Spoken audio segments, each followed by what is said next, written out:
Hello, my name is Burke Hedges, author of the best-selling book, The Parable of the Pipeline. I open my book with a story about Pablo and Bruno, who take two very different paths in their quest for financial independence. What you're about to see is the delightful animated story of their adventure. So, sit back, relax, and enjoy the life-changing lessons in The Parable of the Pipeline.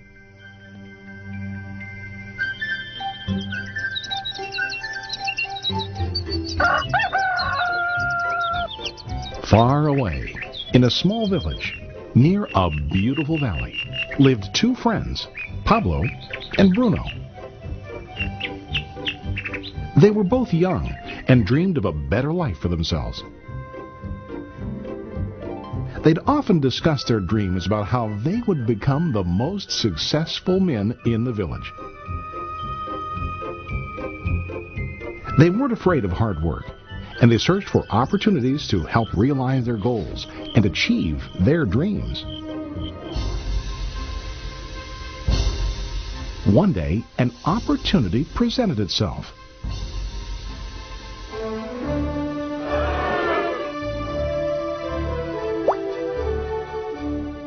The mayor of the village decided to hire two people to bring water from a spring up on the mountain, across the valley, back down to the village.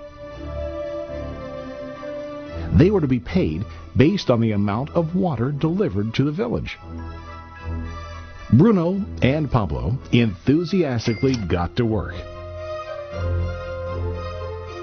Every day, from morning till evening, they carried buckets to and from the spring. They worked hard, carrying water to the village. In the evening, they'd return home with their day's wages.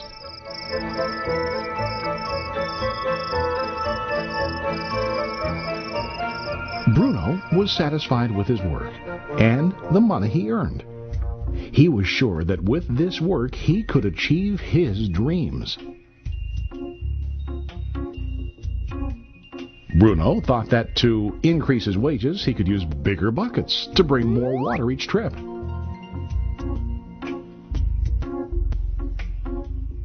He believed with a larger income he would soon be able to buy a cow and the house that he dreamed about.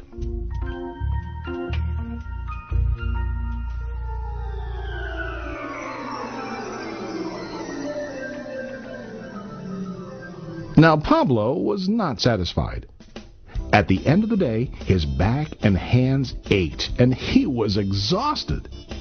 He was looking for an easier way to earn more. One day an idea occurred to Pablo. He imagined building a pipeline to deliver the water from the mountain spring to the village. With this pipeline, he could get more water to the village without carrying buckets back and forth from the spring to the village. Soon, he got very excited about his idea and began to plan. Pablo, of course, shared his idea with his friend Bruno and asked him to join with him to work on and help build the pipeline. Bruno thought the idea was crazy. All Bruno could think about was what his money could buy today and how to get it quicker. He felt that building a pipeline would slow him down and delay him in achieving his goals. Instead, Bruno got bigger buckets and went more often back and forth fetching water. He was sure that with this method he could make more money. Pablo decided to build the pipeline on his own. He understood that it would not be easy to build, and it would take time to complete the pipeline. Pablo knew that it could take several years to finish, but he set his mind on his goal. Every day he worked and carried water like before. But on weekends and during his spare time, he worked hard to dig in the rocky soil and build his pipeline. In the first month, there was little to show for his work.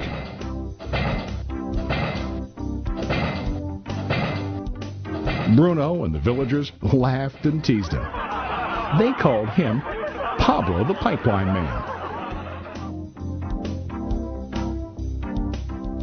During this time, Bruno's income doubled.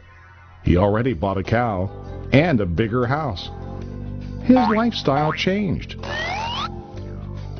He now spent time after work in the bar, enjoying his hard-earned wages from delivering water.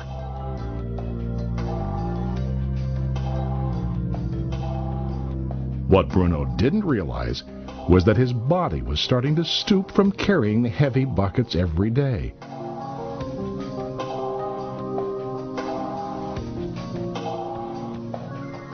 His face looked worn and his body tired. Soon, he began to carry less and less water due to the wear and tear on his body.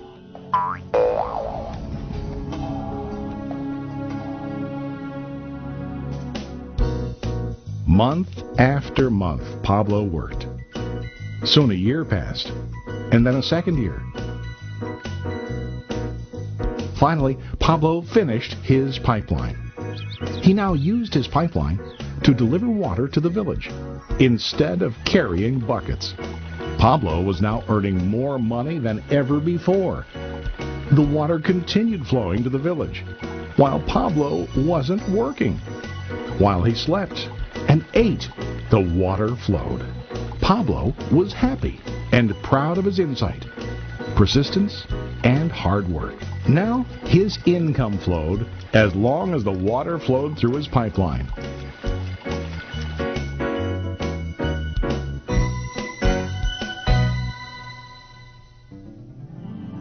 The story of Bruno and Pablo is a reflection of life.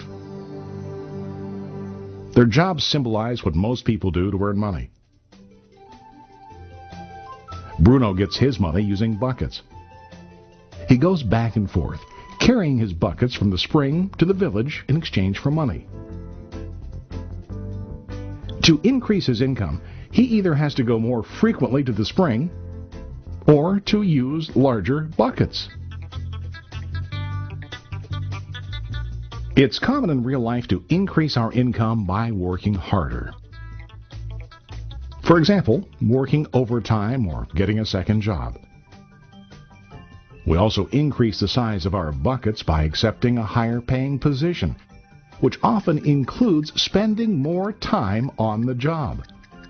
Most of us exchange time for money like Bruno. We know that every person has only 24 hours in the day and that it's not possible to use all our time to work. The most difficult time comes when we can no longer exchange time for money due to age, health, or other reasons. Then, our income stops. Now let's review what Pablo did. Very wisely, Pablo did not exchange all of his time for a limited income, but he used some of his time to build a pipeline. He knew that the pipeline would bring ongoing income as long as the water flowed. An ongoing income that multiplied the time he worked each day. Pablo knew that someday, maybe because of age or health, he would no longer be able to exchange his available time for money. Pablo knew that if he could make his idea of a pipeline work, then he only has to do the hard work of building the pipeline. After the pipeline was completed, Pablo was able to monitor and maintain the flow of water to ensure that his income will continue. Pablo has shown us that to earn an income, we don't always have to directly exchange time for money. There really are better ways. How about you? Are you still like Bruno, who directly exchanges time for money? Or do you want to be like Pablo, building and maintaining a pipeline for ongoing income? If you are interested in the idea of building your own pipeline,